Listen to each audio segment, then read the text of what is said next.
এখন আমরা খুব ইম্পর্টেন্ট একটা জিনিস নিয়ে আলোচনা করব, সেটা হচ্ছে ফুল টার্ম প্রেগন্যান্সি কতদিনের হয়। আরেকটা জিনিস নিয়ে আলোচনা করব, এস্টিমেটেড ডেট অফ ডেলিভারি বা এস্টিমেটেড ডিউ ডেট সেটা কবে হবে।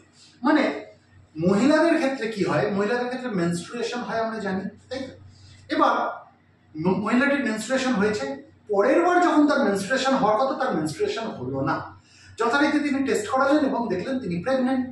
এবার ডাক্তারবাবুর কাছে আসলেন, ডাক্তারবাবু প্রথম কি জিজ্ঞেস করে যে লাস্ট যে মেনস্ট্রুয়েশনটা হয়েছিল সেই লাস্ট মেনস্ট্রুয়াল পিরিয়ডের প্রথম দিনটা আমাকে বলুন। অর্থাৎ লাস্ট মেনস্ট্রুয়াল পিরিয়ডের প্রথম দিনটা ডাক্তারবাবুর কাছে জানাটা খুব দরকার, কারণ তার উপরেই ডিপেন্ড করে অনেক কিছু হিসাব হয়।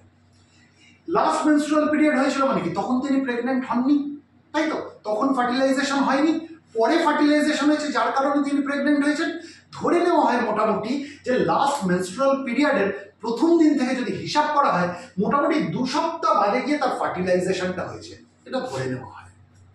এবার আসছে ফুল টার্ম প্রেগন্যান্সি কতদিনের হয়। আইডিয়ালি কতদিনের হওয়া উচিত? 40 উইকসের। 40 উইকসের হওয়া উচিত। মানে আমি যদি ওটাকে দিনে কনভার্ট করি সেটা হচ্ছে 280 ডেজ। দেখবেন বাবা মারা বলে না, তোকে আমি 9 মাস 10 দিন পেটে ধরেছি। এই 9 মাস 10 দিন কথাটা করতে গেল 1 মাস মানে মোটামুটি 30 দিন আমি ধরি, তাহলে 9 মাস 10 দিন মানে 280 দিন, তাই তো? মানে 40 উইকস, এটা আইডিয়ালি হওয়া উচিত। এবার সবাই তো তাই হয় না, সবাই তো 40 উইকসেরই একদম ফুল টার্ম প্রেগন্যান্সি হয় না, এদিক ওদিক হয়।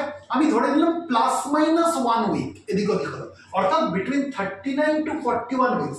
40 উইকস হওয়ার কথা আইডিয়ালি, সেখানে 1 সপ্তাহ কমিয়ে দিলাম মানে 39, আর 1 সপ্তাহ বাড়িয়ে দিলাম মানে 41। এই 39 উইকস টু 41 উইকস এটাকেও অপটিমাল উইন্ডো ধরা হয়। এটাও যদি কারোর হয় এতেও কোনো অসুবিধা নেই। আবার সবাই এতটাও হয় না, আরেকটু এদিক ওদিক হয়। যেমন 37 to 42 উইকস অব্দি কিন্তু আমরা নর্মাল কনসিডার করতে পারি। মানে যদি 37 to 42 উইকসও কারোর এরকম ফুল টার্ম প্রেগন্যান্সি দেখি সেটাকে আমরা নর্মাল রেঞ্জ অব্দি ধরতে পারি। কিন্তু কারোর যদি 37 উইকসের থেকে কমে যায়, মানে 37 উইকসের আগে যদি সে বাচ্চার জন্ম দিয়ে দেয়, সেক্ষেত্রে আমরা সেটাকে প্রিম্যাচিওর ধরবো। তার মানে নর্মাল আমরা ম্যাক্সিমাম কত অব্দি ধরতে পারি? 37 উইকস টু 42 উইকস। 37 উইকসের আগে যদি বাচ্চার জন্ম হয়ে যায় সেটাকে আমরা প্রিম্যাচিওর ধরবো। আর আইডিয়ালি কতটা হওয়া উচিত? আইডিয়ালি 40 উইকস, অর্থাৎ 280 ডেজ, 9 মাস 10 দিন। এটা আইডিয়ালি, সব ক্ষেত্রে হয় না সেটা। যাই হোক, এবার আমরা যেটা আলোচনা করব সেটা হচ্ছে এস্টিমেটেড ডিউ ডেট বা এস্টিমেটেড ডেট অফ ডেলিভারি। তার মানে কি, কোন ডেটে অ্যাকচুয়ালি বাচ্চাটা জন্ম হবে সেটাকে মোটামুটি একটা ক্যালকুলেট করা যায় depending on the first day of the last menstrual period. Last menstrual পিরিয়ডের যেটা প্রথম দিন যেটা ছিল সেখান থেকে আমি ক্যালকুলেট করতে পারি। কিভাবে ক্যালকুলেট করতে পারি? একটা ফর্মুলা ব্যবহার করে, যে ফর্মুলাটাকে বলে নিগলস ফর্মুলা। এই নিগলস ফর্মুলাতে কি করা হয়, লাস্ট মেনস্ট্রুয়াল পিরিয়ডের প্রথম দিন যেটা সেটাকে প্রথমে নেওয়া হয়, first day of the last menstrual period, এটাকে নেওয়া হয়।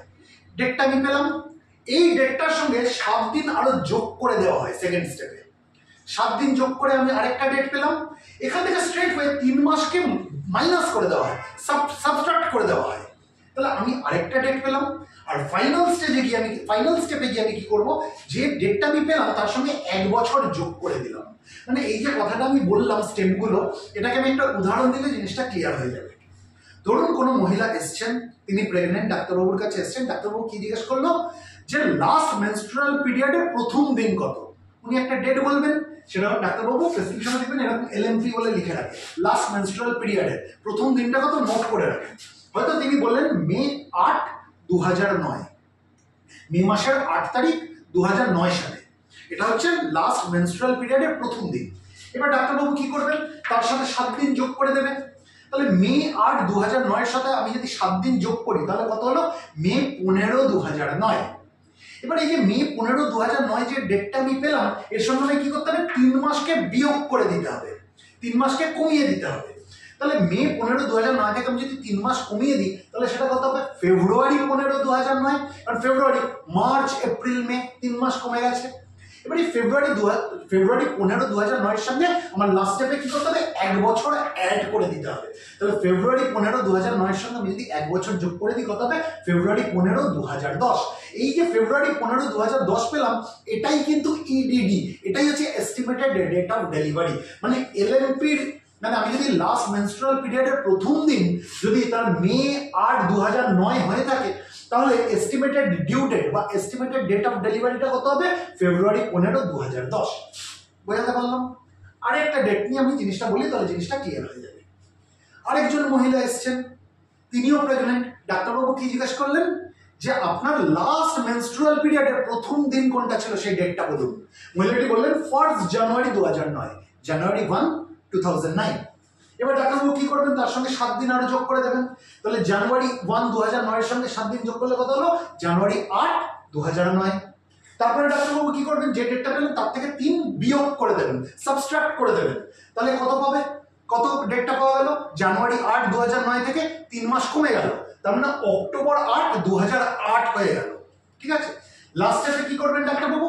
এই যে ডেটটা পেলেন এর সঙ্গে 1 বছর যোগ করে দেবেন। তাহলে অক্টোবর 8, 2008 পাওয়া গেছিল, এর সঙ্গে 1 বছর যোগ করলে কত হলো? অক্টোবর 8, 2009।